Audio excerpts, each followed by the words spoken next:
जय हिंद दोस्तों, स्वागत करता हूं आप सभी का आज के इस सेशन में। आज हम लोग ज्योग्राफी का एक मास्टर वीडियो आप लोगों को प्रोवाइड कर रहे हैं। जितने भी मैप्स टाइप्स के होते हैं, मैपिकल टाइप, कौन से टाइप्स, उन सभी का आज हम क्वेश्चन सॉल्व करवाएंगे आप लोगों को और पूरा मतलब बताएंगे कि भारत का स्थिति क्या है, भारत में पर्वत श्रृंखला कैसे है, मैदानी क्षेत्र क्या है, तटीय क्षेत्र क्या है, द्वीप क्या है, बंदरगाह क्या है, भारत की नदियां किस किस प्रकार से है, कौन कौन सी नदियां हैं, अरब सागर में गिरने वाली, बंगाल की खाड़ी में गिरने वाली, या फिर हम उत्तरी भारत की बात करेंगे कि क्या क्या किस किस प्रकार से है। ये वीडियो लंबा जरूर हो सकते हैं दोस्तों, परंतु अगर आप लोग संयमित हैं, धैर्यवान हैं, तो कृपया मेरा आप सभी से अनुरोध है, रिक्वेस्ट है कि शुरू से लेकर अंत तक देखिए। ज्योग्राफी में अगर आप जी भी नहीं जानते हैं ना, तो इस वीडियो को देखने के बाद आपको अपने आप के ऊपर में, ठीक है, इतना एहसास हो जाएगा कि नहीं, हम कमजोर नहीं थे, ठीक है, कमजोर थी परिस्थिति जिसके कारण हम नहीं कर पाए। I'm right? तो आप सभी हमारे साथ बने रहिए और हम लोग शुरू करते हैं ज्योग्राफी का सेशन, जिसे हम लोग भूगोल कहते हैं, है कि नहीं? ठीक है, तो ये है संपूर्ण भारत का भूगोल। भारत के भूगोल में जानेंगे और मैप्स टाइप से जितने भी प्रश्न बन सकते हैं कि भारत का स्थिति क्या है, किस प्रकार से है, ग्लोब में स्थिति क्या, उन सबसे रिलेटेड हम चलिए चर्चा करते हैं। तो चलिए शुरू करते हैं। संपूर्ण भारत का भूगोल, संपूर्ण भारत का भूगोल, भारत के भूगोल के बारे में हम लोग अध्ययन करते हैं। सबसे पहले बताइए तो भूगोल किसे कहते हैं? भूगोल पृथ्वी के बारे में इर्द गिर्द, मतलब हम लोग जो अध्ययन करते हैं एस्ट्रोनॉमी के माध्यम से, एस्ट्रोलॉजी के माध्यम से, जियोलॉजी के माध्यम से, टोपोग्राफी के माध्यम से, तो हम उसे क्या कहते हैं? भूगोल कहते हैं, है ना। भूमि के इर्द गिर्द, भूमि के वातावरण, भूमि के समृद्ध भागों को अध्ययन करना ही भूगोल कहलाता है। वातावरण का, वायुमंडल का, विभिन्न सारे क्षेत्र का, या हम कह सकते हैं जो भी मतलब गर्भ है, पृथ्वी के गर्भ के बारे में भी अध्ययन करना, वो भी एक भूगोल ही ना है। ठीक है, तो हम लोग शुरू करते हैं भारत का भूगोल के बारे में। देखिए, एक भारत है, ये क्या है? ये भारत। आप लोग इतना तो पता होगा कि ये भारत है, ठीक है। तो हम आपको पहले बताते हैं भारत का परिचय। जैसे कि आप लोग जो है, कोई गेस्ट आते हैं आप लोग के यहाँ, तो आप लोग क्या करते हैं? सबसे पहले अपना नाम बताते हैं, एम राइट? आप लोग क्या करते हैं? मेरा नाम, अपना नाम बताते हैं। जैसे कि मेरा नाम कमलेश मिश्रा है, आप लोग का नाम अन्य अन्य प्रकार से होंगे, तो पहले आप लोग चर्चा करते हैं, अपना नाम बताते हैं, उसके बाद अन्य बात होती है कि नहीं? फालतू बात नहीं करना है, हमें टॉपिक से रिलेटेड बात करना है, ठीक है।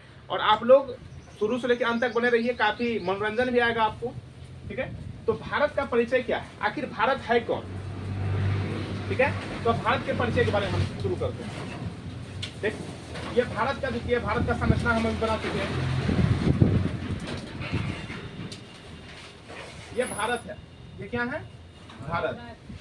देखिए, भारत को जो है दो भागों में बांटा जाता है। यहाँ पे एक विंध्याचल पर्वत है। कौन सा पर्वत है ये?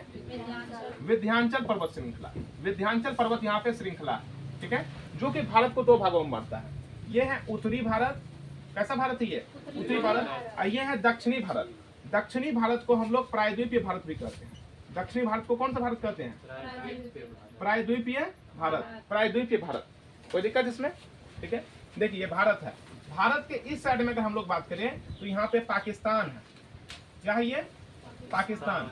थोड़ा पड़ोसी के बारे में भी जान लेते हैं। पाकिस्तान, ये पाकिस्तान है। और थोड़ा हम इस इधर की अगर बात करें तो ये अफगानिस्तान है। अफगानिस्तान, ठीक है, ये हम लोग का पड़ोसी देश है पाकिस्तान। इसके इस साइड में क्या है? अफगानिस्तान। एनी प्रॉब्लम नहीं। अब देखिए, ये है नेपाल। आपका ये जो दिखाई दे रहा है, ये क्या है? ये नेपाल है। और ये जो है, ये जो संरचना आपको दिखाई दे रहा है इधर, ये है भूटान। क्या है ये? भूटान। भूटान है। अब देखिए यहाँ पे जो है ये, ठीक है, ये है बांग्लादेश। क्या है ये? बांग्लादेश। ये पहले पूर्वी पाकिस्तान हुआ करता था, इसके बारे में थोड़ा हम चर्चा करेंगे, ठीक है। लेकिन अभी क्या है ये? बांग्लादेश। अब देखिए, ये जो ऊपर वाले हिस्सा है ना, इसको हम लोग तिब्बत कहते हैं। तिब्बत स्वतंत्र पहले एक देश हुआ करता था 1962 से पहले, सॉरी 1959 से पहले। लेकिन 1959 में चाइना ने इसके ऊपर क्या कर लिया? कब्जा करके इसको क्या कर लिया? अपने अधीन कर लिया, ठीक है। ये तिब्बत देश था। तिब्बत किसके अंतर्गत आता था? चीन के अंतर्गत। किसके अंतर्गत? चीन के अंतर्गत। तो यहाँ बांग्लादेश है, इस साइड में है म्यांमार। यहाँ पे क्या है? म्यांमार। स्वर्णिम पैगोडा का देश कहते हैं, ठीक है, म्यांमार को। और ये गोल्डन ट्रायंगल में भी आते हैं, तो वो तो एक अलग हिस्सा है, हम लोग पढ़ेंगे, ठीक है। अब देखिए भारत की अगर हम लोग बात करें दक्षिणतम क्षेत्र की, तो यहाँ पे भारत का है श्रीलंका। ये क्या है? ये श्रीलंका है। ठीक है। इस साइड में अगर बात करेंगे तो ये है मालदीव। मालदीव एक देश है। अभी आप लोग को पता होगा, हाल ही न्यूज में मोदी जी ने मालदीव का किस प्रकार से मोय मोय कर दिया। ठीक है, तो ये है मालदीव। ठीक है। अब यहाँ पे ऊपर में अगर हम लोग बात करें तो ये है लक्षद्वीप। ये क्या है? लक्षद्वीप। ठीक है। अब इस साइड में अगर हम लोग बात करें तो यहाँ पे है अंडमान, अंडमान निकोबार। अंडमान, ये क्या है?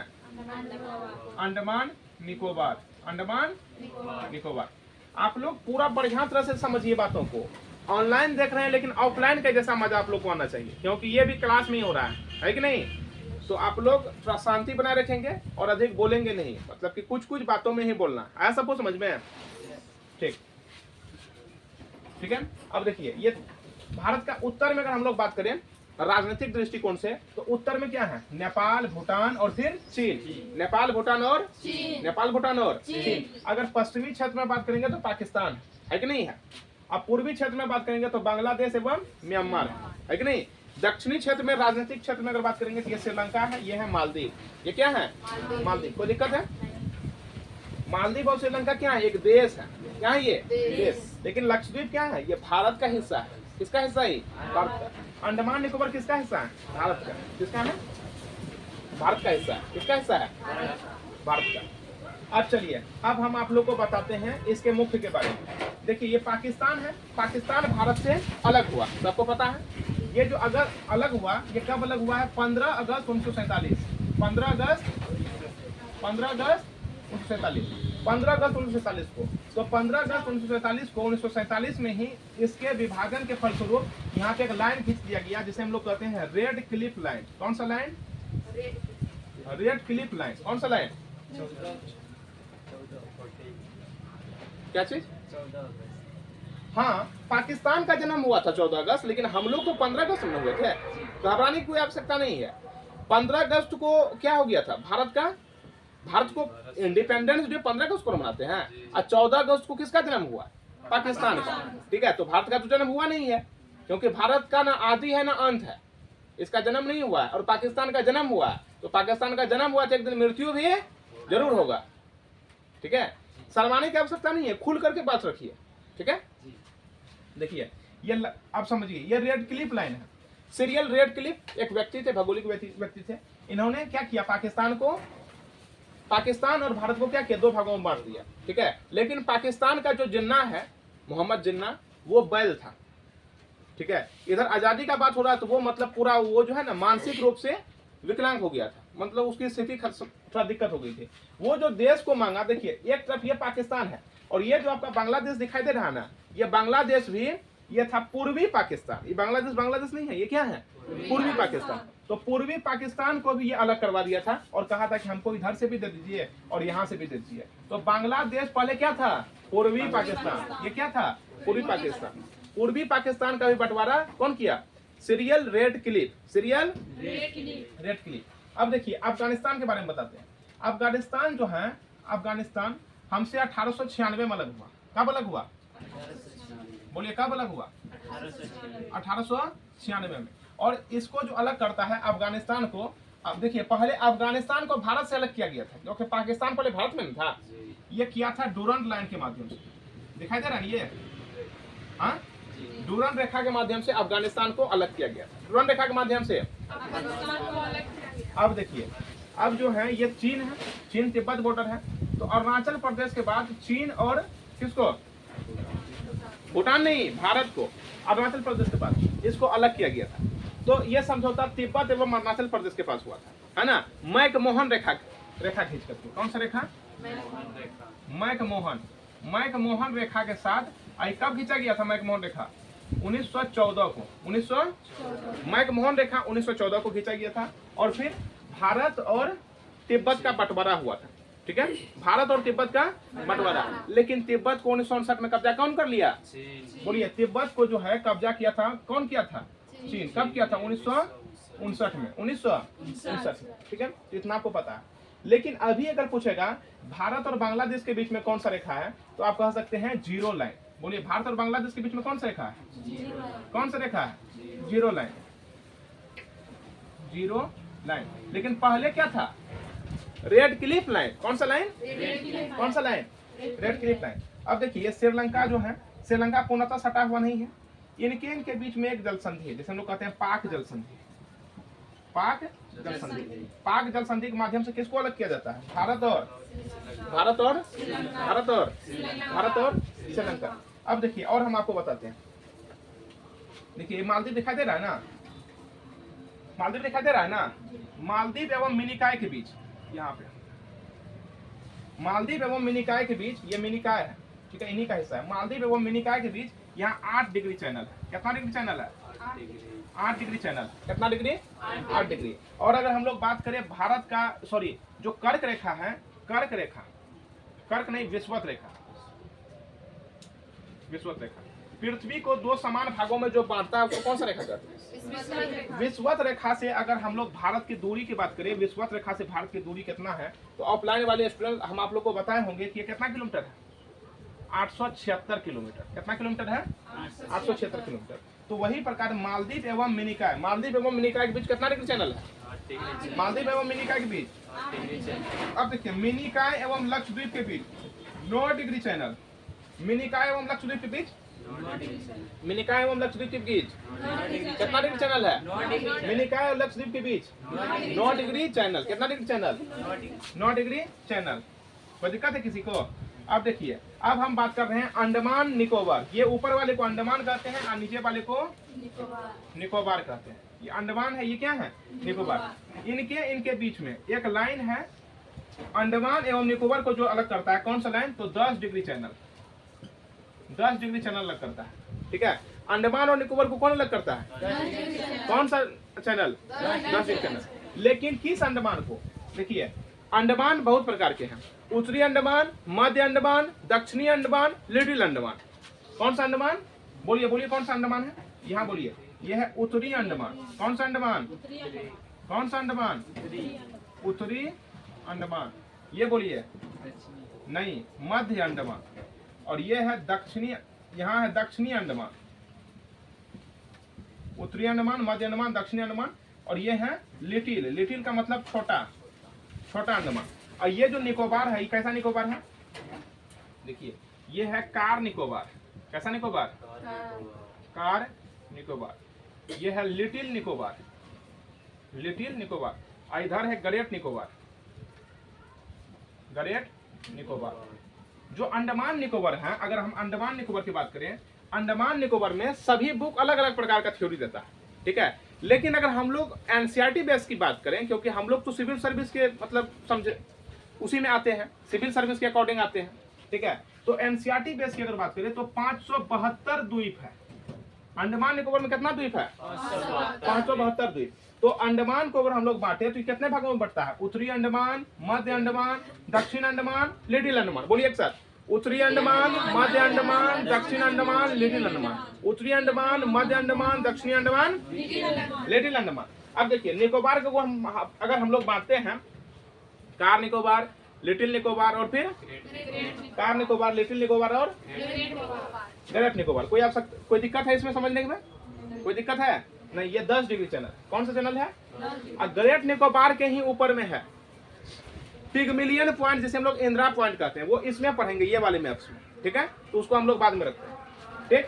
तो इसमें हम लोग क्या क्या जान लिए? भारत के चौहद्दी के बारे में, मान लीजिए भारत के चौहद्दी के बारे में, ठीक है, कि किस किस प्रकार से कौन सा क्षेत्र है, कहाँ पे क्या है, ठीक है। अब देखिए, अब अगर हम लोग बात करें पाकिस्तान, अफगानिस्तान, ये सब समझ गए। अब देखिए, अब अगर हम लोग बात करें कि स्थलीय सीमा, स्थलीय सीमा जो लगता है, क्योंकि नीचे में जलीय सीमा है। और एक चीज हम आप लोग को बता देते हैं, यहाँ पे जो ये उत्तर है, उत्तर में ये स्थल है, यहाँ से लेकर के यहाँ तक, ये क्या है? स्थलीय क्षेत्र है। यहाँ से लेकर यहाँ तक जो स्थलीय है, आखिर ये स्थल का लंबाई कितना किलोमीटर है? स्थल का यहाँ पे दिखाई दे रहा है ना, स्थल का किलोमीटर का है। तो स्थल जो है अगर बात करें कितना? 15,200 किलोमीटर। 15,200। बोलिए टोटल स्थलीय सीमा कितना है? 15,000। और भारत के कितने राज्य स्थल सीमा बनाता है? 16 राज्य। कितने राज्य? स्थल सीमा बनाने वाले कितने राज्य हैं? 16 राज्य हैं। कितना राज्य है? 16 राज्य। अब हम लोग समझते हैं तटीय सीमा। तटीय सीमा बनाने वाले राज्य, तटीय सीमा बनाने वाले राज्य, तटीय सीमा बनाने वाले राज्य 9 राज्य। कितना राज्य है? कितना राज्य है? 9 राज्य। और ये 6100 किलोमीटर बनाता है। कितना किलोमीटर? 6100 किलोमीटर। लेकिन संपूर्ण तटीय क्षेत्र की अगर हम लोग बात करें, संपूर्ण तटीय क्षेत्र, संपूर्ण, ठीक है, ये 7516.6 किलोमीटर आता है। 7516 पॉइंट। और पूरा अगर हम लोग अगर बात करें स्थलीय सीमा बनाने वाले तो 15200 किलोमीटर। और भारत का 16 राज्य बनाता है स्थलीय सीमा। कितने राज्य है? 16 राज्य। कितने राज्य है? अगर हम लोग बात करें किस प्रकार से उसको गिनेंगे, देखिए गुजरात है, राजस्थान है कि नहीं? राजस्थान, राजस्थान के ऊपर में पंजाब है। ये जम्मू कश्मीर भी पहले क्या था? राज्य हुआ करता था, लेकिन अभी क्या है? केंद्र शासित प्रदेश। फिर इधर देखेंगे तो इधर आपका पंजाब भी है, पंजाब भी पड़ता है। इस साइड में हिमाचल प्रदेश, उत्तराखंड, फिर उत्तर प्रदेश, बिहार, सिक्किम, सिक्किम है इधर, फिर 7 सिस्टर। ऐसे समझ में किसी को दिक्कत है? तो ये कौन सा सीमा बनाता है? स्थलीय सीमा, ठीक है। फिर यहाँ पश्चिम बंगाल तो है ही, तो कोई दिक्कत इसमें? तब तक आप लोग इसका नोट डाउन कीजिए।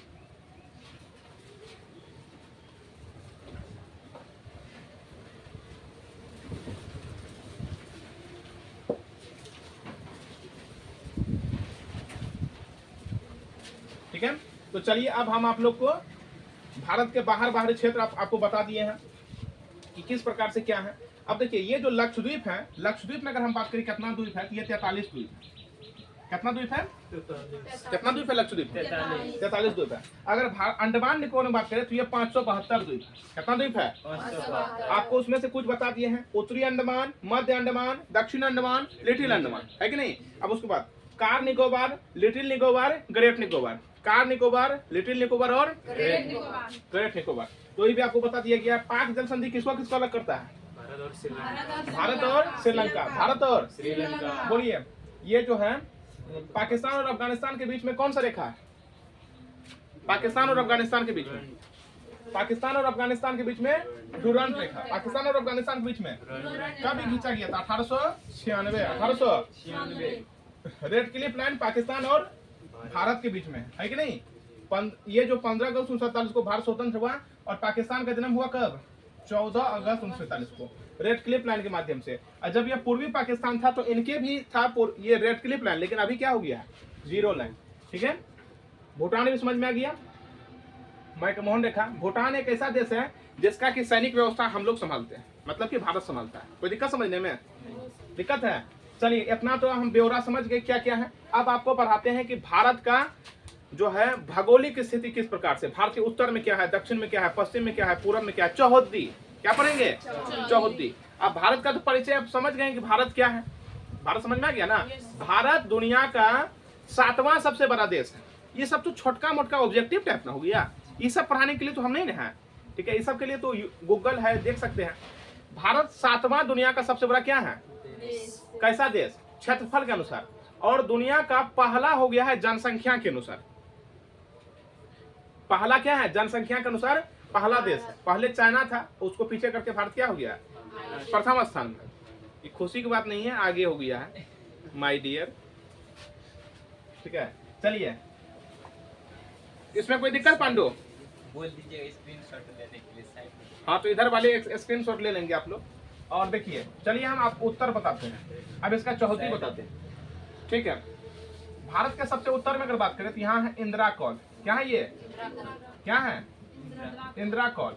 भारत के सबसे उत्तर में क्या है? क्या है? पीछे वाले क्या है? इंदिरा कौल, ठीक है। और अगर सबसे दक्षिण में बात करें तो यहाँ है कन्याकुमारी। क्या है? दक्षिणतम छोर, उत्तरी छोर, उत्तरी छोर, दक्षिणी छोर, दक्षिणी छोर, उत्तरी छोर, दक्षिणी छोर, कन्याकुमारी। अब देखिए अगर हम बात करेंगे पश्चिमी छोर तो यहाँ पे आता है सरक्रीक। गुजरात के पास एक स्थान है, उसका नाम क्या है? सरक्रीक। सरक्रीक है ना, सरक्रीक। इसी को गौहर माथा भी कहते हैं। क्या कहते हैं? सरक्रीक या गौहर माथा, ठीक है। ये कहाँ का हिस्सा है? ये गुजरात का है। और अगर हम लोग पूर्वी की अगर बात करें तो पूर्वी अरुणाचल प्रदेश के पास है, जिसका नाम है खीबीथू या बलांगो। खीबीथू या किबिथुया, किबिथुया पलांगू। कोई दिक्कत समझने में? भारत का सबसे उत्तरी छोर इंदिरा कौल, दक्षिणतम छोर कन्याकुमारी, पश्चिम छोर सरक्रीक या गौरमाथा, अब पूर्वी छोर किबिथुया, किबिथुया। तो सबको पता चल गया ना? देखिए दक्षिणतम छोर क्या है? कन्याकुमारी। मुख्य भूमि का पूछेगा तो कन्याकुमारी, लेकिन पूछेगा भारत के संपूर्ण क्षेत्रफल का दक्षिणतम छोर तो कन्याकुमारी नहीं आएगा, वो आएगा अंडमान निकोबार। अभी जस्ट हम बताए हैं अंडमान निकोबार में स्थित इंदिरा पॉइंट, जिसे हम लोग पिगमिलियन पॉइंट कहते हैं। इंदिरा पॉइंट, इसे क्या कहते हैं? पिगमिलियन पॉइंट। कौन सा पॉइंट? पिगमिलियन पॉइंट। कौन सा पॉइंट? 10 डिग्री चैनल यहाँ पे है, ठीक है, और ग्रेट निकोबार यहाँ पे, यहीं पे 6 डिग्री चैनल काटता है उसको। ग्रेट निकोबार को कितना डिग्री चैनल काटता है? कितना डिग्री चैनल? 6 डिग्री चैनल काटता है, ठीक है। अब अगर हम लोग बात करें, ये जो अंडमान निकोबार है, अंडमान निकोबार के साथ यहाँ पे इंडोनेशिया का सीमा लगता है, पता है ना? इसके साथ सीमा नहीं लगता है, मतलब कि जलीय क्षेत्र है, ठीक है। इंडोनेशिया का सुमात्रा का, बोलिए इंडोनेशिया का किसका? इंडोनेशिया का सुमात्रा एक द्वीप है, सुमात्रा, सुमात्रा का, और इसके बीच में जो है ना, तो उसे हम लोग कहते हैं, क्या कहते हैं? अंडमान निकोबार एवं इंडोनेशिया के जो सुमात्रा है, इनके बीच में एक है ना, जिसे हम लोग क्या कहते हैं? बोलिए 6 डिग्री चैनल कहाँ पे? ग्रेट निकोबार के बीच में, ठीक है। और अंडमान निकोबार एवं इंडोनेशिया के मध्य में, इंडोनेशिया के मध्य में कौन सा एक रेखा है? सॉरी, ये भारत एवं इंडोनेशिया को जो डिवाइड करता है,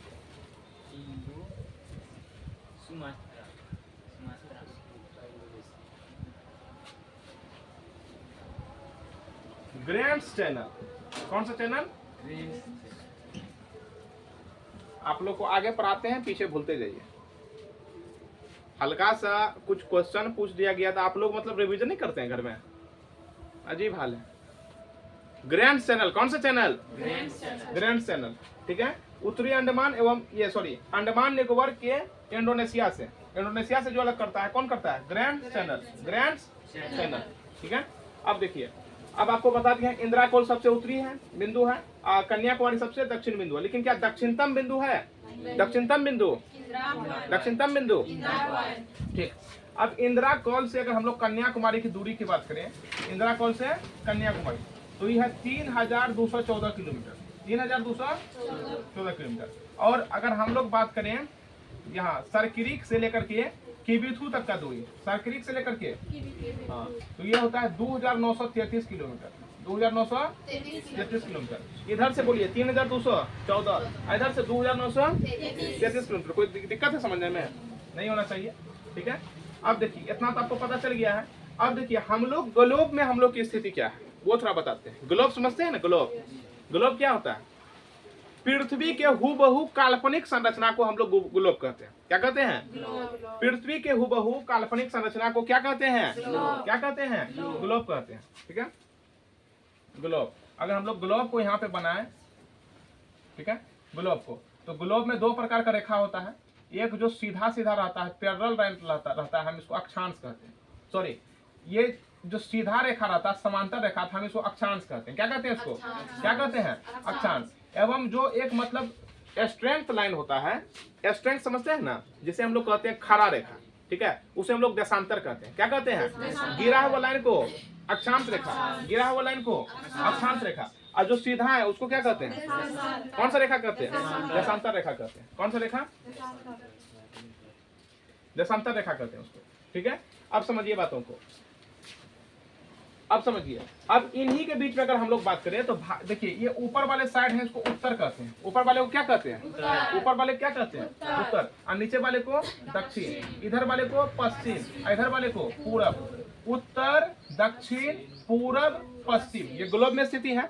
भारत जो है, भारत कहाँ है? तो भारत उत्तर और पूर्व के बीच में यहाँ पे है, ठीक है। तो भारत पूछेंगे भारत का ग्लोब स्थिति क्या है, तो उत्तर पूर्व। क्या है? उत्तर पूर्व, ठीक है, उत्तर पूर्व का स्थिति में, ठीक है। चलिए, ये तो आपको पता चल गया। अब देखिए, ये जो है, ये जो ग्रिड है, जो जाल के समान पूरा ग्लोब में छपा हुआ है, तो इसको पता करने के लिए लेटीट्यूड और लॉन्गिट्यूड लाइन होता है, अक्षांश से दूरी एवं देशांतर दूरी पता करने के लिए। कोई दिक्कत समझने में? तो उसके बारे में अगर हम लोग जानेंगे तो देखिए ये 8 डिग्री 4 मिनट, ठीक है, 8 डिग्री 4 मिनट, ठीक है, ये उत्तरी अक्षांश से लेकर के इसको क्या बोलेंगे, 8 डिग्री 4 मिनट उत्तरी अक्षांश से लेकर के। अभी हम आपको पढ़ाए हैं कि इधर वाले को उत्तर कहते हैं, इधर वाले को दक्षिण कहते हैं, इधर वाले को पश्चिम, इधर वाले को पूरब, लेकिन यहाँ उत्तरी अक्षांश क्यों लिखे हैं, क्योंकि ये ग्लोब के अकॉर्डिंग हम लोग पढ़ रहे हैं। किसके अकॉर्डिंग पढ़ रहे हैं, ग्लोब के अकॉर्डिंग। अब हम छोटे से क्षेत्र में अगर बात करेंगे तो हमको पता चलता है कि इधर उत्तर है, दक्षिण है, पूरब है, पश्चिम है ना, लेकिन हम अगर समृद्ध क्षेत्र की बात करेंगे, ग्लोब यानी कि विश्व लेवल में बात करेंगे, तो यहाँ पे समझना थोड़ा क्रिटिकल हो जाता है। तो ये 8 डिग्री 4 मिनट उत्तरी अक्षांश से लेकर के 8 डिग्री 4 मिनट उत्तरी अक्षांश से लेकर के, है ना, 37 डिग्री 6 मिनट, 37 डिग्री 6 मिनट उत्तरी अक्षांश, इधर भी बोलेंगे उत्तरी अक्षांश, कोई दिक्कत समझने में नहीं। अब देखिए, अब अगर बात करें भारत का सबसे पश्चिमतम छोर जो होता है सर्करी, जैसे हम घोर माथा करते हैं, इसका अगर बात करेंगे तो ये 68 डिग्री 7 मिनट, 68 डिग्री, ये 2 लाइन का मतलब मिनट होता है, 68 डिग्री 7 मिनट देशांतर, जिसे हम लोग कहते हैं लॉन्गिट्यूड, क्या कहते हैं, 68 डिग्री 7 मिनट देशांतर से लेकर के 97 डिग्री 25 मिनट, 97 डिग्री 25 मिनट, ये क्या है, ये भी देशांतर है ना। 68 डिग्री 7 मिनट कौन सा देशांतर, तो पूर्वी देशांतर, 68 डिग्री 7 मिनट पूर्वी देशांतर से लेकर के 97 डिग्री 25 मिनट पूर्वी देशांतर के बीच, तो ये देशांतर है तो हम इसको लॉन्गिट्यूड कहते हैं, क्या कहते हैं, लॉन्गिट्यूड। और ये अक्षांश है तो हम इसे लेटीट्यूड कहते हैं, लेटीट्यूड। जो भी लाइन लेटा हुआ रहता है हम उसे लेटीट्यूड कहते हैं, और जो भी लाइन खड़ा रहता है, लंबा रहता है, हम उसे लॉन्गिट्यूड कहते हैं। एनी प्रॉब्लम, ठीक।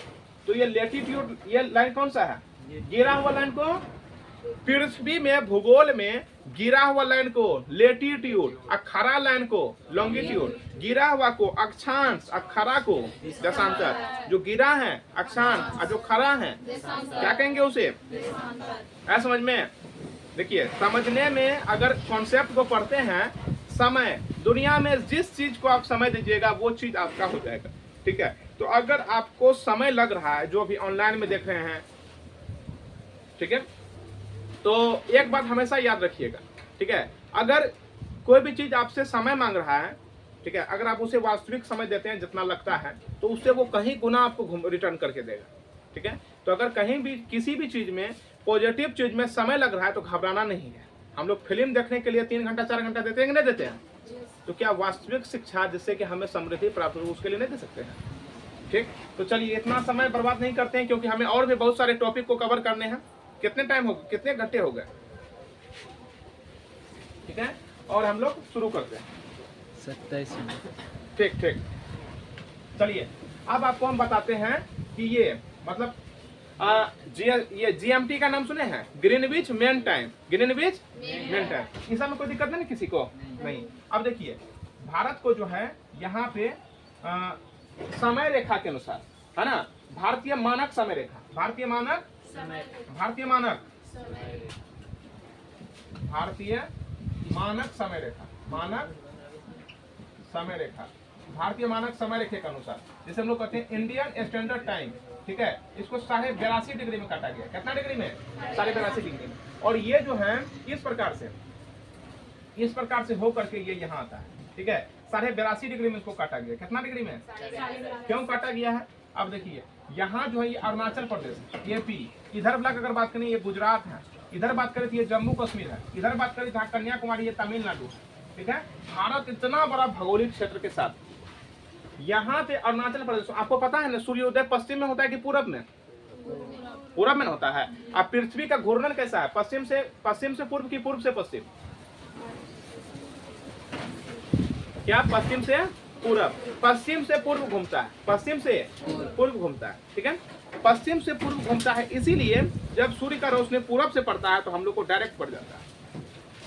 अरुणाचल प्रदेश की बात करें तो अरुणाचल प्रदेश क्या है, पूरब की ओर है, तो यहाँ पे सनलाइट जो है निकलता है, सूर्य का प्रकाश पड़ता है, तो यहाँ पे सवेरे जल्दी हो जाता है।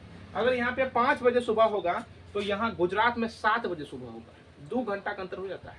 कितना घंटा का अंतर, 2 घंटा का अंतर हो जाता है। इसीलिए जो नॉर्थ ईस्ट वाले लोग हैं इन्होंने अलग से टाइम जोन का मांग किया है। कितने, कैसे मांग जोन किया है, अलग से टाइम जोन। अगर हम लोग टाइम जोन के बारे में बात करें तो आप लोग का जो है ना यूपीएससी बीपीएससी तक में क्वेश्चन पूछा गया है, ये हम ऑन कैमरा बोल रहे हैं, ठीक है। टाइम जोन की अगर हम लोग बात करें तो अगर टाइम जोन की बात करें कि किस किस किस देश के पास कितना टाइम जोन है, ठीक है, तो ये गिनिए। अमेरिका के पास 11 टाइम जोन है। अमेरिका के पास कितना है? अमेरिका के पास कितना है? अमेरिका के पास। चाइना के पास बात करें, रूस के पास और रसिया के पास 8 है और चाइना के पास 5 है। चाइना के पास कितना है? मतलब कि बीजिंग में अलग समय हो रहा है, वुहान सिटी में अलग समय हो रहा है, तो सब में अलग अलग टाइम अलग अलग बता रहा है, ठीक है, लेकिन भारत में एक है। कितना है? एक है। तो उसका रीजन क्या है? तो भारत को बीचों बीच से डिवाइड कर दिया गया 82.5 डिग्री के माध्यम से और सभी के लिए एक टाइम जोन किया, ठीक है। तो जो ये IST लाइन गुजरता है, ठीक है, तो ग्रीनविच का नाम सुने हैं? ग्रीनविच मेन टाइम, ये लंदन के एक ग्रीनविच शहर है, ठीक है, तो वहां से समय रेखा को बताया गया है। पूरब की तरफ बढ़ने पर समय बढ़ता है और पश्चिम की तरफ बढ़ने पर समय घटता है, ठीक है। तो इस प्रकार से अगर हम लोग बात करिए कितने राज्य से होकर के गुजरता है, ये जो इंडियन स्टैंडर्ड टाइम है, तो 5 राज्य से। कितने राज्य से? याद करना बहुत आसान है ना। यूपी एमपी एपी और ओडिशा छत्तीसगढ़, ठीक है। यूपी एमपी एपी ओडिशा और छत्तीसगढ़। यहाँ उत्तर प्रदेश है कि नहीं है? उत्तर प्रदेश, यहाँ मध्य प्रदेश है, यूपी एमपी, यहाँ नीचे में आंध्र प्रदेश है, यूपी एमपी एपी, यहाँ ऊपर में ओडिशा है, ठीक है, इस साइड में छत्तीसगढ़ है, तो हल्का सा कोना यहाँ लग जाता है, छत्तीसगढ़ है, ठीक है। तो उत्तर प्रदेश, मध्य प्रदेश, आंध्र प्रदेश, ओडिशा और छत्तीसगढ़। कितने राज्य से बोलिए ये मानक समय रेखा गुजरता है? कितने राज्य से? 5 राज्य से, ठीक है। लेकिन अब पूछ देगा कि मानक समय रेखा जो गुजरता है, तो ऐसा कौन सा राज्य है जिसका शहर बिल्कुल ही IST पे गुजरता है, रहता है, ठीक है, तो वो है उत्तर प्रदेश का इलाहाबाद। उत्तर प्रदेश का इलाहाबाद। अगर आप लोग देख रहे हैं तो उसको नोट भी कर सकते हैं। उत्तर प्रदेश का इलाहाबाद, जैसे हम लोग नैनी भी रहता है कभी कभी एग्जाम में, मिर्जापुर, इलाहाबाद, नैनी, मिर्जापुर, ठीक है। तो यही तीनों से मुख्य क्या गुजरता है? ये IST लाइन। कौन सा लाइन? जिसे हम लोग कहते हैं इंडियन स्टैंडर्ड टाइम, भारतीय मानक समय रेखा, भारतीय मानक। तो समझने में कोई दिक्कत है? ये भारतीय मानक समय रेखा कितने राज्य से? कितने राज्य से? 5 राज्य से, ठीक। अब हम आपको पढ़ाते हैं कर्क रेखा। कौन सा रेखा? कर्क रेखा। तब तक के लिए आप लोग एक इसका स्क्रीनशॉट ले लीजिए और फिर हम आप लोग को बताते हैं।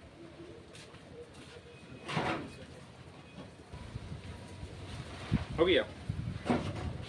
तो इससे पहले आप लोग ने स्क्रीनशॉट ले लिया होगा। अभी हम आपको भारत के स्थिति के बारे में पढ़ाते हैं, भौगोलिक स्थिति, ठीक है। देखिए, भारत को जो है हम लोग 6 भागों में बांटते हैं। भारत के अगर हम लोग भारत का परिचय के बारे में जाने तो ये ऊपर वाले जो क्षेत्र है, ऊपर वाले क्षेत्र को मैदान, ये पर्वतीय क्षेत्र में बांटते हैं। ये ऊपर वाले क्या है? क्या है ये? हाँ, 1 नंबर में इसको पर्वतीय क्षेत्र में रखते हैं। पर्वतीय क्षेत्र कौन सा क्षेत्र है? ये पर्वतीय क्षेत्र, ठीक है। अगर हम लोग नीचे वाले क्षेत्र की अगर बात करें तो ये है मैदानी क्षेत्र। ये कौन सा क्षेत्र है? ये कौन सा क्षेत्र है? मैदानी क्षेत्र, ये मैदानी क्षेत्र है। अगर हम लोग नीचे वाले की अगर बात करें तो ये है प्रायद्वीपीय क्षेत्र। कौन सा क्षेत्र? पर्वतीय क्षेत्र, मैदानी क्षेत्र और प्रायद्वीपीय क्षेत्र। पर्वतीय क्षेत्र, मैदानी क्षेत्र और पर्वतीय क्षेत्र, मैदानी क्षेत्र और इसको सही कीजिए, पर्वतीय क्षेत्र, मैदानी क्षेत्र एवं प्रायद्वीपीय क्षेत्र। अगर हम इधर वाली क्षेत्र की अगर हम लोग बात करें तो ये है तट। ये क्या है? ये इसको कहते हैं तटीय क्षेत्र। कौन सा क्षेत्र? तटीय क्षेत्र, ठीक है। और अगर हम लोग बात करें तो यहाँ पे अंडमान निकोबार है, इससे पहले आपको बता दिए। ये लक्षद्वीप है, ये भी बता दिया। तो ये हो गया द्वीप, पर्वत, मैदान और फिर ये प्रायद्वीपीय क्षेत्र है, तो प्रायद्वीपीय पठार इसको कहते हैं। ये हो गया पठारी क्षेत्र, प्रायद्वीपीय पठारी क्षेत्र 3 हो गया, तटीय क्षेत्र 4 हो गया, 5 में द्वीप हो गया। और यहाँ पे राजस्थान है, तो राजस्थान में एक मरुस्थल है जिसे हम लोग थार रेगिस्तान कहते हैं। कौन सा रेगिस्तान कहते हैं? थार रेगिस्तान। आज हवा कुछ ज्यादा ही चल रहा है, सही से कैमरा को भी सही नहीं रहने देना, ठीक है। तो ये थार रेगिस्तान है। कौन सा रेगिस्तान है? पर्वतीय क्षेत्र, मैदानी क्षेत्र, पठारी क्षेत्र, उसके बाद तटीय क्षेत्र, द्वीप एवं थार रेगिस्तान। कोई दिक्कत समझने में? इतना में कोई दिक्कत है? इससे पहले जो पढ़ाए थे सबका स्क्रीनशॉट ले लिए ना? आप लोग भी ले लिए होंगे। तो चलिए हम आपको पूर्णतः अब पढ़ाते हैं पर्वत के बारे में।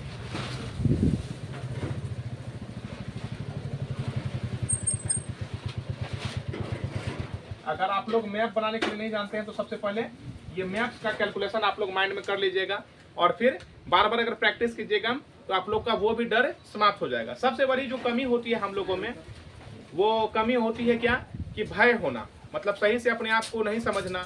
और फिर अगर हम लोग बात करें तो अपने कमी को जो है हम लोग अपना डर मान लेते हैं। नहीं, जो आपका कमी है उनसे लड़ना सीखिए। अगर उनसे लड़ते हैं, है समझ में, तो आप एक न एक दिन जरूर वो मुकाम को हासिल कीजिएगा जिसके लिए आपने कभी सपना देखा था। ठीक है, देखिए अगर हम लोग हिमालय उत्तरी क्षेत्र की बात करें तो उत्तरी क्षेत्र पर्वतीय क्षेत्र है। ठीक है, पर्वतीय क्षेत्र, तो उत्तर में पर्वतीय क्षेत्र है तो वो पर्वत का नाम क्या है, तो वो हिमालय है। क्या है वो? हिमालय। ठीक है, उतना हम लोग डीप में नहीं जाते हैं, नॉर्मल सा बात करते हैं कि आखिर क्या है पर्वतीय क्षेत्र, उसके बारे में।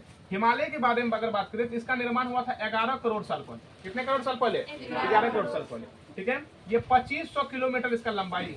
लंबाई कितना है? 2500 किलोमीटर लंबाई है। चौड़ाई की बात करें तो 150 से 400 किलोमीटर सिर्फ इसका क्या है? चौड़ाई है। ठीक है, ये हिमालय का फैक्ट है। ऊंचाई की बात करें तो ऊंचाई में लगभग 6000 मीटर इसका औसतन ऊंचाई है। कितना मीटर? 6000 मीटर औसतन ऊंचाई है। ठीक है, अगर हम लोग संपूर्ण क्षेत्र की अगर हम लोग बात करें, ऊंचाई तो बता दिए हैं, उसके बाद हम बात करते हैं कि भारत में आखिर कितना कितना परसेंट क्या है।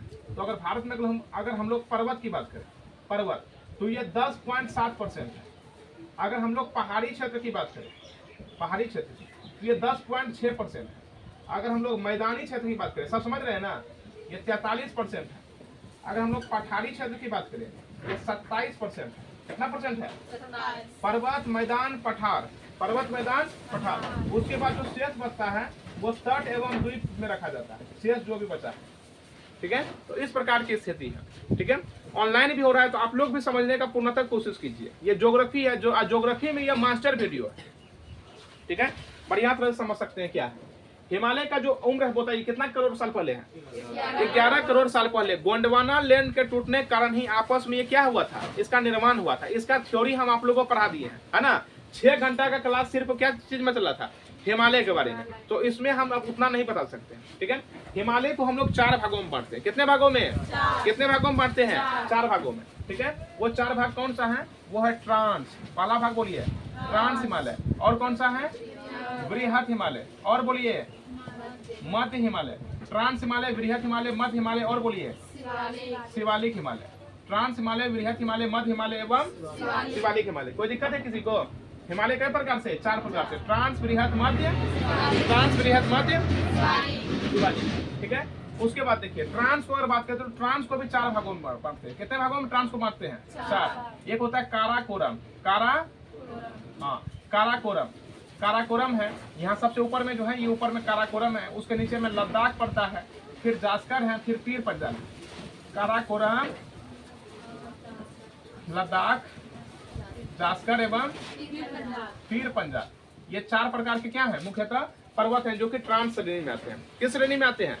किस श्रेणी में आते हैं? ट्रांस श्रेणी में आते हैं। ठीक है, रखिए। ठीक है, काराकोरम, लद्दाख, जास्कर और काराकोरम, लद्दाख, जास्कर और पीर पंजाल। अब आपको हम पढ़ाते हैं भारत के अन्य क्षेत्र में कौन कौन सा पर्वत है। ठीक है, देखिए अगर हम बात करें तो यहाँ तो आप पढ़ लिए हैं जम्मू कश्मीर में। अब देखिए यहाँ पे ये जो ट्रांस है, ट्रांस के बाद अगर हम लोग बृहत की बात करें, ट्रांस हिमालय है ना, तो ट्रांस में कहाँ कहाँ है? काराकोरम, लद्दाख, जास्कर, पीर पंजाल। बृहत हिमालय की अगर बात करें तो इसके बहुत सारे नाम हैं। इसी को हम लोग सर्वोच्च हिमालय के नाम से जानते हैं, क्योंकि माउंट एवरेस्ट दुनिया का सबसे ऊंचा चोटी इसी में पाया जाता है। K2 की बात करें, सुने K2 पर्वत, गॉडविन ऑस्टिन जिसको कहते हैं, बहुत अच्छा। गैसर ग्रुम हो गया, इन सभी पर्वत जो है यह बृहत हिमालय के ही क्षेत्र में पाया जाता है। ठीक है, अब देखिए यहाँ से शुरू होता है। ठीक, तो ये जो है ये पाकिस्तान में एक पर्वत है जिस पर्वत का नाम है नंगा पर्वत। बहुत ही अलग नाम रखा है, अब जैसा देश वैसा नाम, अब हम क्या कर सकते हैं, अब नाम है तो पढ़ाना पड़ेगा। तो बोलिए यहाँ पे कौन सा पर्वत है? नंगा पर्वत। कहाँ है? पाकिस्तान में। ठीक है, और अपना अरुणाचल प्रदेश में ये है नामचा बर्मा। कौन सा पर्वत है? नामचा बर्मा पर्वत, नामचा बर्मा। ठीक है, कहाँ से शुरू होता है? नंगा पर्वत से लेकर के नामचा बर्मा। नंगा पर्वत से सिंधु नदी के तट से लेकर के ब्रह्मपुत्र नदी तट तक में ये क्षेत्र जो फैला हुआ रहता है, ये पर्वतीय क्षेत्र के लिए जाने जाते हैं। कौन से क्षेत्र के लिए? ठीक है, हल्का सा आप नोट कीजिए और फिर हम आपको फिर बताते हैं कुछ।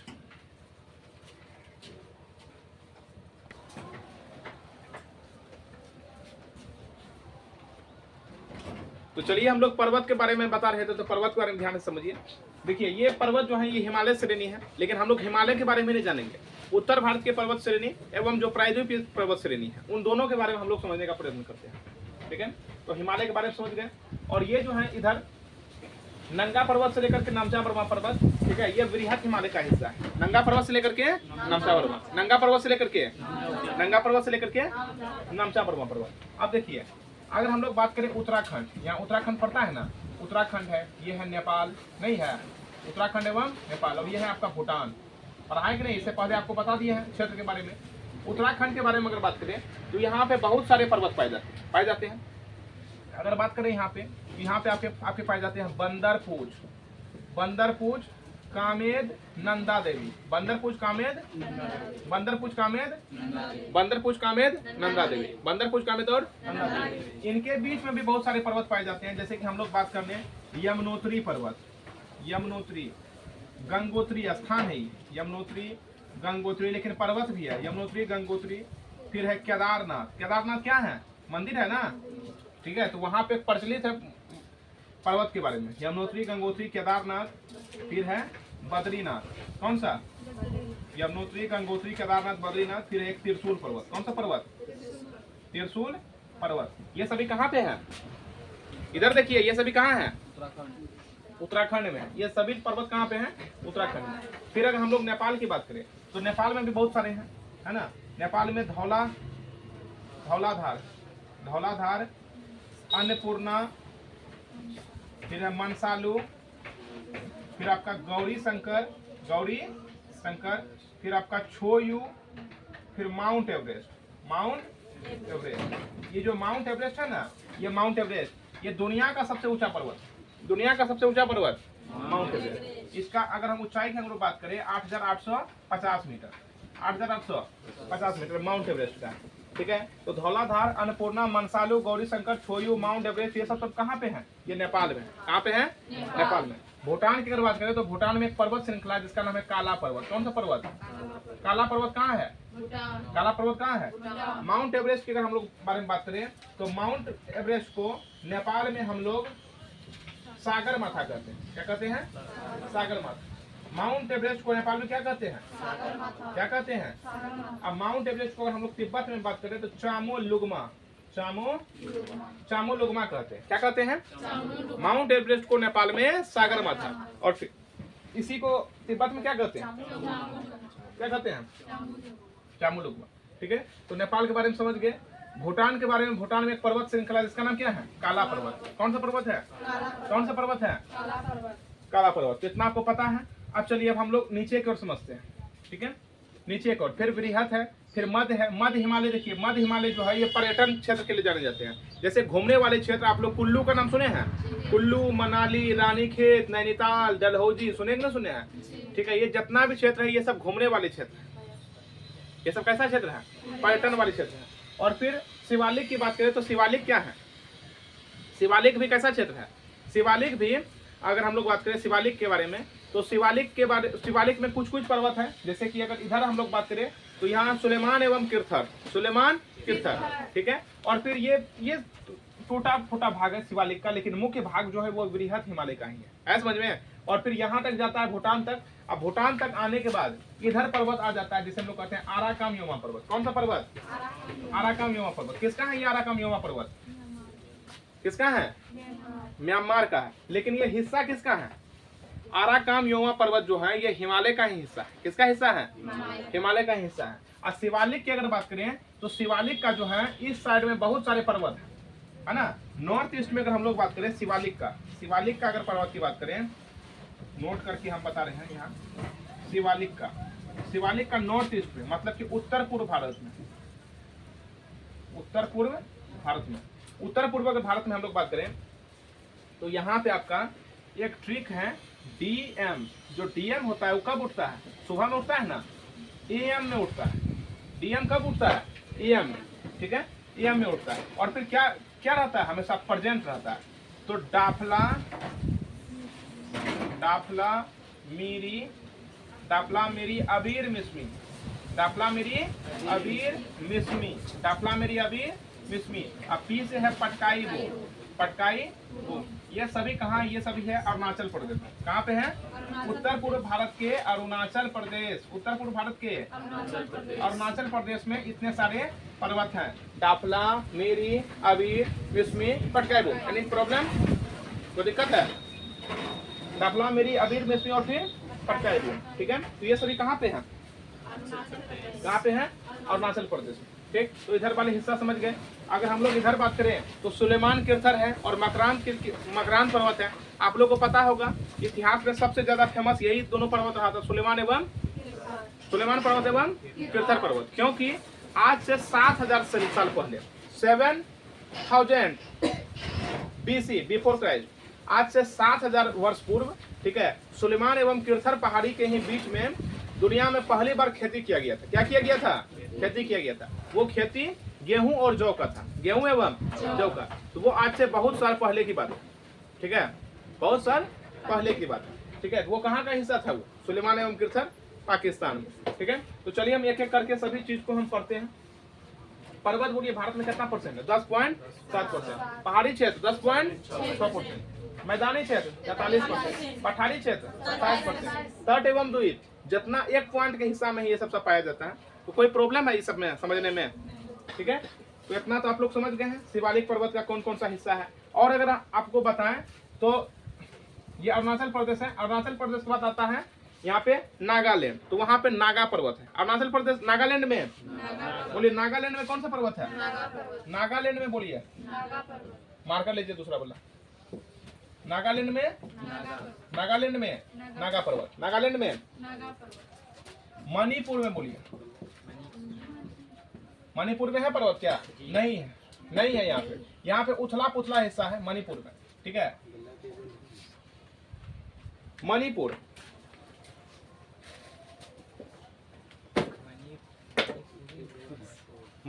उसके बाद हम बात करते हैं मिजोरम का।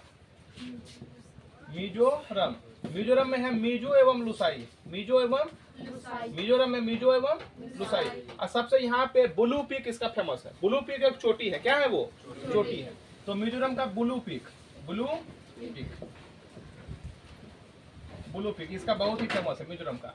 उसके बाद अगर हम लोग बात करें तो फिर यहाँ पे पड़ता है मेघालय। मेघालय का बहुत ही सुंदर है पर्वत है, 3 गो पर्वत है जिसका नाम है गारो खासी जयंतिया। गारो खासी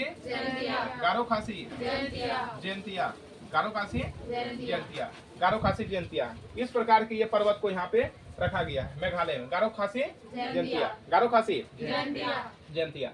बोलिए नंगा पर्वत कहाँ का है? नंगा पर्वत कहाँ का है? दुनिया का सबसे ऊंचा पर्वत बताइए। दुनिया का सबसे ऊंचा पर्वत। पूरा शांत हो गए सब? अच्छा ठीक है। भारत का सबसे ऊंचा पर्वत, भारत में स्थित सबसे ऊंचा पर्वत भारत का। देखिए भारत का अगर हम लोग बात करें तो भारत का में आता है K2, जिसे गार्डविन ऑस्टिन कहते हैं, 8611 मीटर। बोलिए भारत का सबसे ऊंचा चोटी कौन सा है? भारत का K2 है। इसको गॉडविन ऑस्टिन कहते हैं। गॉडविन ऑस्टिन, ठीक है।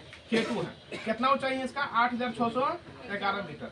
लेकिन ये जो K2 है ये है पीओके का हिस्सा। किसका हिस्सा है? पीओके का। अगर हम लोग बात करें पीओके के बारे में तो पाक ऑक्युपाइड कश्मीर, पाक अधिकृत कश्मीर की अगर हम लोग बात करें तो इधर वाले हिस्सा जो है ये पीओके में आता है। किधर में आता है? इसको कहते हैं पाक ऑक्युपाइड कश्मीर। और इधर वाले हिस्सा की अगर बात करें तो इसको हम लोग अक्साई चीन में रखते हैं। किसमें रखते हैं? अक्साई चीन में। क्या हुआ क्लास में? आइए, अक्साई चीन में रखते हैं, ठीक है। पाक ऑक्युपाइड कश्मीर और इधर वाले हिस्सा को किस में रखते हैं? हाँ, अक्साई चीन में रखते हैं। पीओके को 1948 में कब्जा कर लिया था पाकिस्तान ने। हम लोग इसको कहते हैं गुलाम कश्मीर। कौन सा कश्मीर कहते हैं? अब पाकिस्तान इसको कहता है आजाद कश्मीर। वो बैल का तो नामो निशान नहीं लेना चाहिए। हम लोग कहते हैं गुलाम कश्मीर, ठीक है। और वो लोग क्या कहता है? आजाद कश्मीर, ठीक है।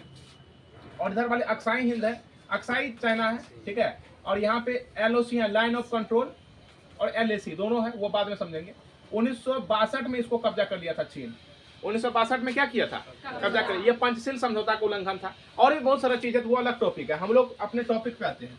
भारत का सबसे ऊंचा चोटी बोलिए, K2 गाडविन गाडविन कितना ऊंचाई है, 8,600 लेकिन भारत में स्थित वर्तमान समय में कंचनजंगा। बहुत अच्छा। अभी वर्तमान में कौन है, वर्तमान में कंचनजंगा, वर्तमान में क्या है, कंचनजंगा। कोई समस्या समझने में बातों को? हाँ, दुनिया का सबसे पुरानी पर्वत श्रृंखला अरावली। बहुत अच्छा। ये कैम्ब्रियन युग से जाने जाते हैं, राजस्थान में स्थित है अरावली पर्वत श्रृंखला। अरावली पर्वत कहाँ है, अरावली पर्वत बोलिए, अरावली पर्वत श्रृंखला, अरावली पर्वत श्रृंखला राजस्थान में। ये दुनिया का सबसे पुरानी पर्वत श्रृंखला है। कोई दिक्कत समझने में?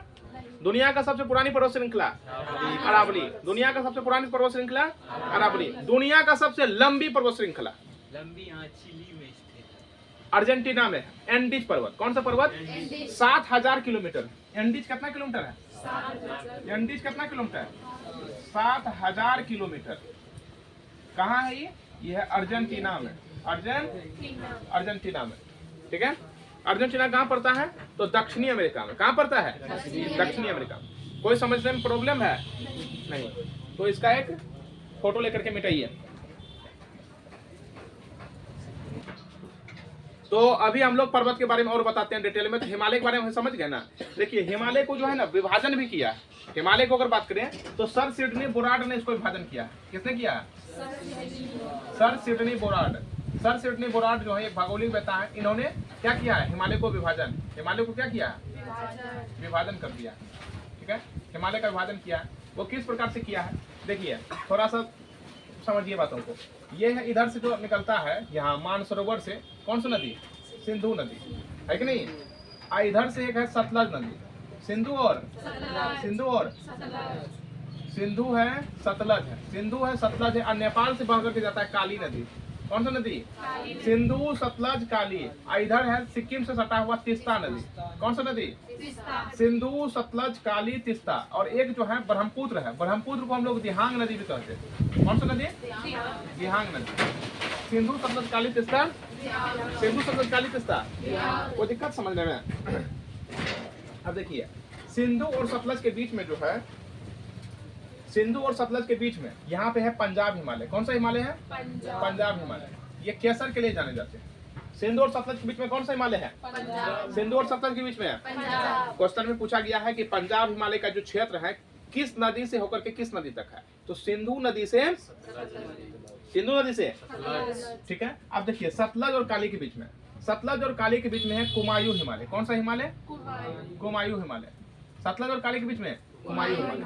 देखिए कुमायूं क्या है, ये उत्तराखंड है। यहाँ पे उत्तराखंड का एक और पड़ता है कुमायूं और एक पड़ता है गढ़वाल। ठीक है, तो वही है कुमायूं हिमालय।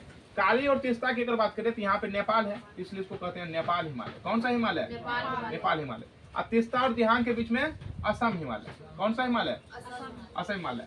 तो अभी तो आप लोग मतलब देख सकते हैं किस किस प्रकार से। सिंधु और सतलज के बीच में पंजाब हिमालय, सिंधु और सतलज के बीच में, सतलज काली के बीच में कुमायूं, काली तिस्ता के बीच में, तिस्ता दिहांग के बीच में असम हिमालय। Any problem? अब बातों को समझिए। सर सिडनी बोराड एक ऐसे व्यक्ति थे जो हिमालय का जो विभाजन किया था ना, ये पश्चिम से पूर्व किया था। कैसे किया था, पश्चिम से पूर्व, पश्चिम से है ना, पश्चिम पूर्व। और सब कैसे किया है, और सब अलग अलग प्रकार से किया है। ऐसे करके ट्रांस हिमालय है ना, ये ट्रांस हिमालय। और फिर कोई कर दिया ये वृहत हिमालय है। फिर कोई आया ये बोल दिया मध्य हिमालय है। फिर कोई आया बोले कि ये शिवालिक है ना। तो ये कैसा है, ट्रांस, वृहत, मध्य, शिवालिक। ये उत्तर से दक्षिण है। सर सिडनी बोराड ने किधर से किया बोलिए तो, पश्चिम से पूर्व, पश्चिम से पूर्व इसका विभाजन किया है, पश्चिम से पूर्व। अब देखिए ट्रांस और वृहत के बीच में अगर हम लोग बात करें तो एक लाइन है, रेखा खींचा गया। क्या खींचा गया है, रेखा। इसको हम लोग कहते हैं सचर जोन। कौन सा जोन कहते हैं, सचर जोन। सचर जोन या हिंज लाइन, सचर जोन या हिंज रेखा। ट्रांस और वृहत के बीच में सचर जोन या हिंद। अब देखिए वृहत हिमालय एवं मध्य हिमालय के बीच में है main central thrust. Main central thrust, इसको कहते हैं मुख्य सीमांत दर्रा, मुख्य सीमांत दर्रा। ठीक है, अब देखिए मध्य हिमालय एवं शिवालिक हिमालय, मध्य हिमालय एवं शिवालिक हिमालय। यहाँ है GBF, great boundary fault, great boundary fault. इसे हम लोग कहते हैं वृहद सीमांत दर्रा, वृहद, यहाँ सीमांत और दर्रा यहाँ लिख लीजिएगा, समझ लीजिएगा। वृहद सीमांत और दर्रा, वृहद सीमांत और दर्रा। इतना में किसी को दिक्कत है, कोई भी समस्या? ठीक, तो ये सर सिडनी बुराट ने इसको बांटा था। अब हम लोग पढ़ते हैं दक्षिण भारत का पर्वत कि कौन कौन सा पर्वत किस किस प्रकार से। ठीक है, देखिए यहाँ है राजस्थान, दुनिया की सबसे पुरानी पर्वत श्रृंखला है यही राजस्थान में है, जिसका नाम है अरावली पर्वत। कौन सा पर्वत? अरावली पर्वत कहाँ है? अरावली पर्वत कहाँ है? अरावली पर्वत राजस्थान। इसी का एक चोटी जाता है दिल्ली में, ठीक है, उसका नाम होता है रायसीना की पहाड़ी। कौन सा पहाड़ी? रायसीना का पहाड़ी कहाँ है बोलिए? रायसीना का पहाड़ी दिल्ली में। ये रायसीना की पहाड़ी है जो कि कहाँ पे है? रायसीना की पहाड़ी दिल्ली में। ठीक है, अरावली पर्वत राजस्थान में, अरावली पर्वत राजस्थान में। कोई दिक्कत इसमें समझने में? अब देखिए गुजरात है, गुजरात में है गिर पर्वत, गुजरात में गिर पर्वत। ठीक है, अब यहाँ पे समझिए इधर जो है, इधर वाले ऊपर वाले को क्या कहते हैं? उत्तर, नीचे वाले को दक्षिण, इधर वाले को पश्चिम। ठीक है, और आपको पता है पश्चिम के क्षेत्र ही यहाँ पे अरब सागर है, इससे पहले पढ़ा दिया आप लोग को। ये क्या है? अरब सागर। और आपको यहाँ पे बता दें ये है बंगाल की खाड़ी। ये क्या है? बंगाल की खाड़ी। अगर हम लोग प्राकृतिक विभाजन के साथ अगर भारत को देखें, यहाँ है हिंद महासागर। कौन सा महासागर है ये? हिंद महासागर। अगर हम लोग प्राकृतिक विभाजन के अगर हम लोग साथ देखें तो भारत के उत्तर में पर्वत है, उत्तर में क्या है? उत्तर में क्या है? दक्षिण में हिंद महासागर, दक्षिण में हिंद महासागर, पश्चिम में है अरब सागर, पश्चिम में, और पूरब में है बंगाल की खाड़ी। पूरब में क्या है? पूरब में है बंगाल की खाड़ी। ठीक है, तो ये सब आप समझ गए होंगे कि ये प्राकृतिक वादन के साथ है। गिर पर्वत कहाँ है? गिर पर्वत गुजरात में। गिर पर्वत कहाँ है? गुजरात में। गिर पर्वत गुजरात में। ठीक है, अब देखिए इधर से है, ये है पश्चिमी घाट। ये क्या है? पश्चिमी घाट। इधर है पूर्वी घाट। ये कौन सा पर्वत है? पश्चिमी घाट एवं पूर्वी घाट, पश्चिमी घाट एवं पूर्वी घाट। और यहाँ से बहुत सारी नदियां होकर के यहाँ पे बहती है। ठीक है, जैसे कि महानदी, गोदावरी नदी, कृष्णा नदी और फिर कावेरी नदी। महानदी, गोदावरी, कृष्णा, महानदी, गोदावरी, कृष्णा, कावेरी। तो इस प्रकार से नदियां जो इधर बहती है, तो हम इसे क्या कह सकते हैं? ये है महानदी, ये है गोदावरी, ये कृष्णा, ये क्या है? कावेरी। अगर इस प्रकार से नदियां बहती हैं तो हम लोग इसे क्या समझते हैं? नदी का पानी किधर जाता है? जिधर ढलान रहता है, तो हम कह सकते हैं कि पश्चिम वाले जो भारत है, तो पश्चिम वाला भारत का ढलान अधिक है, जिसके कारण सब नदियां क्या किधर जा रहा है? पूरब की ओर जा रहा है। इधर देखिए पूरब की ओर जा रहा है। ठीक, अब देखिए महानदी, गोदावरी, कृष्णा, कावेरी, महानदी, गोदावरी, कृष्णा, कावेरी। अब बहुत सारे पर्वत भी यहाँ पे है। ये पश्चिमी घाट है। कौन सा पर्वत है ये? कौन सा पर्वत है? पश्चिमी घाट। और पश्चिमी घाट है।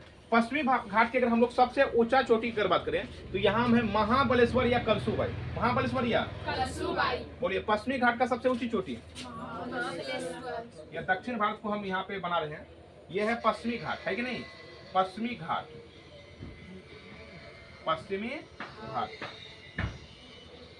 पश्चिमी घाट का सबसे ऊंचा चोटी बोलिए।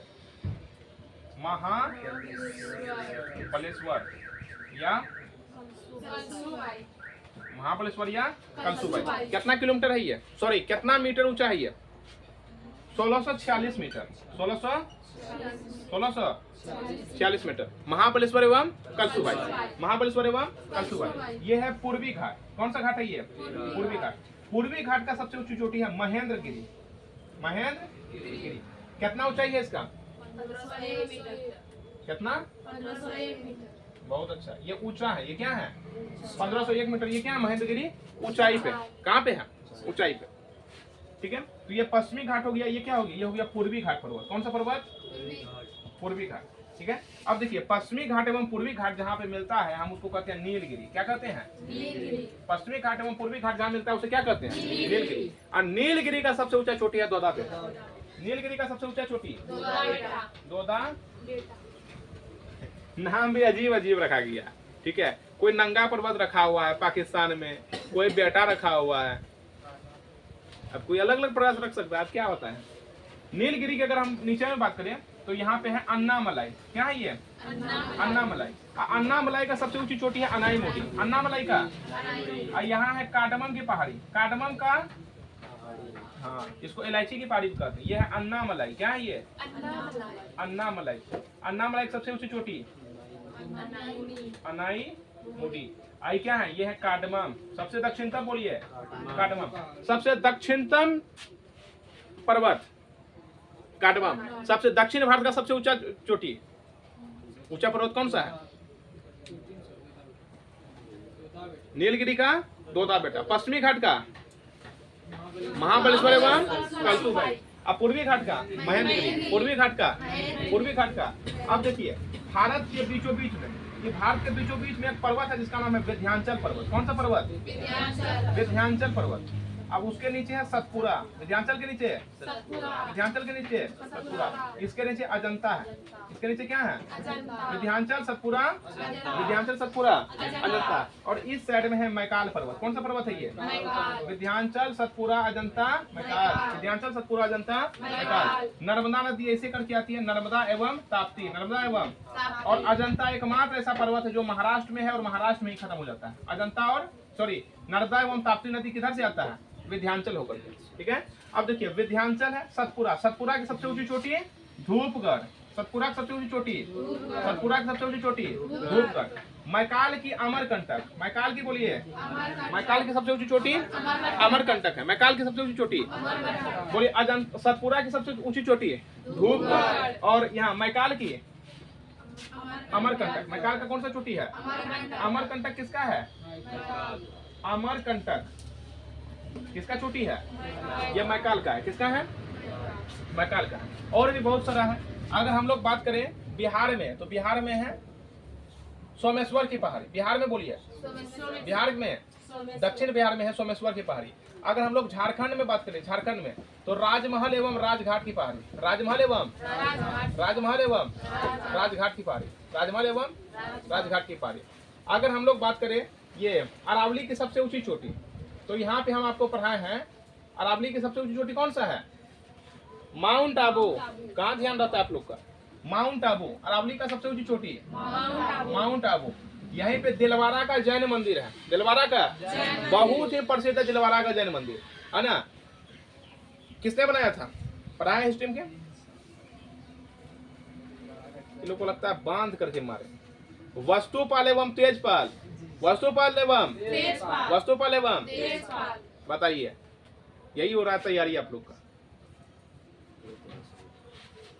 कैमरा के आगे में ला करके तब पिटाई होगी आप लोग की। तो बढ़िया से सब चीज में कंप्लीट क्या कीजिए। Any problem? समझ में कोई दिक्कत है? गिर पर्वत कहाँ पे है? गिर पर्वत, गिर पर्वत बिहार में बोलिए सोमेश्वर। झारखंड में राजमहल एवं राजघाट। राजमहल एवं राजमहल एवं। मेघालय में बोलिए मेघालय जी के जे। गारो खासी, गारो खासी।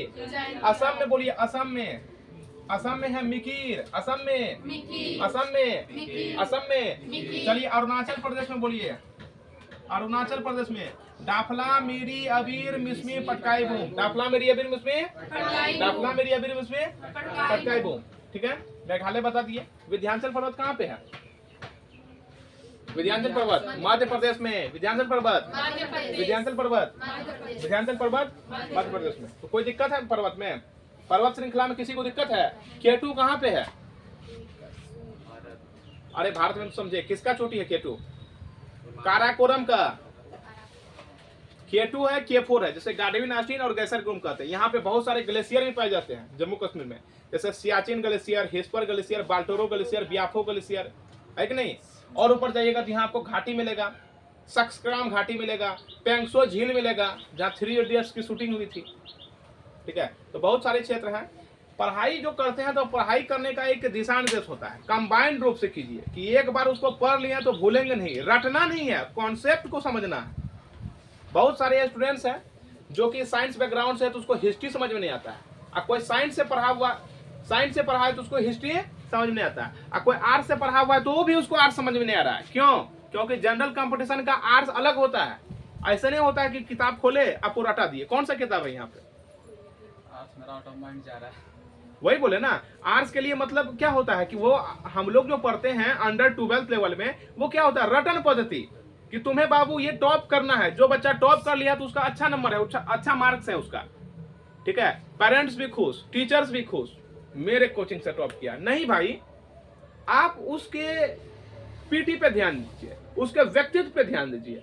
400 नंबर नहीं लाना है, 250 नंबर ही बहुत है, लेकिन वो 250 नंबर, ठीक है, व्यक्ति को व्यक्तित्व में बदलने का क्षमता रखे।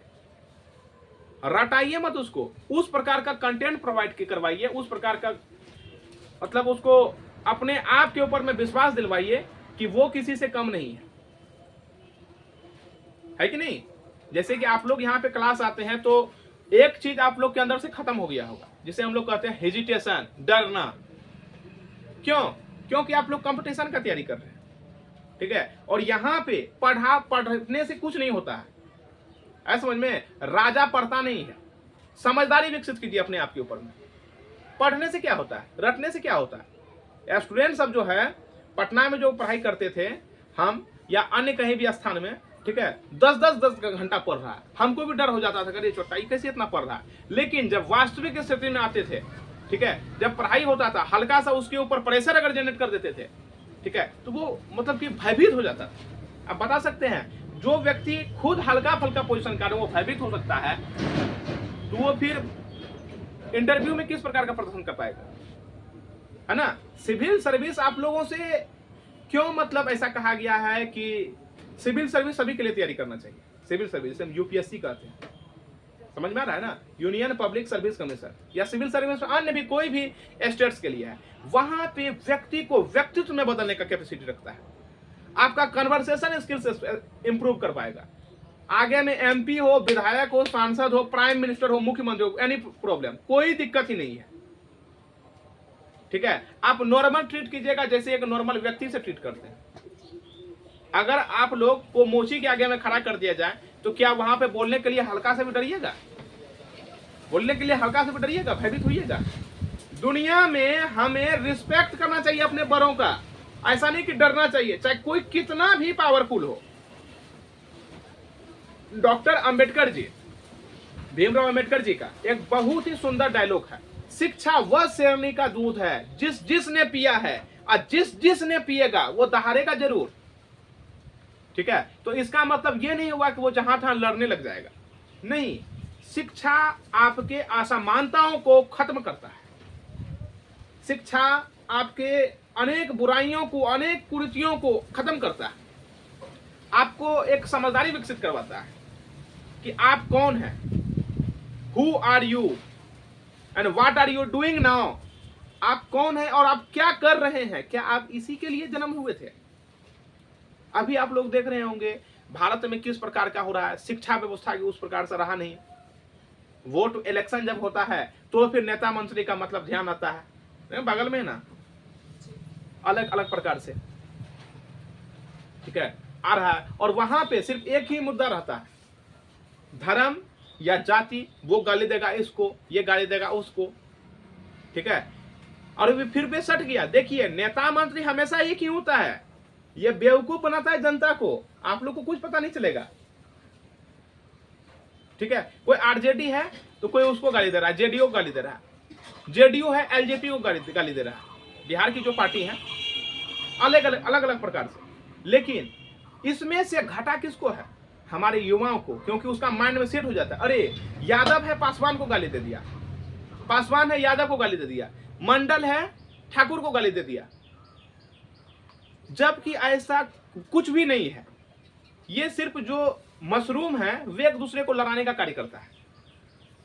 राजनीतिक पद्धति की बात कर रहे हैं हम, मशरूम का मतलब राजनीतिक पद्धति की बात कर रहे हैं, जो भी है, ठीक है। तो ये सब मतलब नहीं होना चाहिए।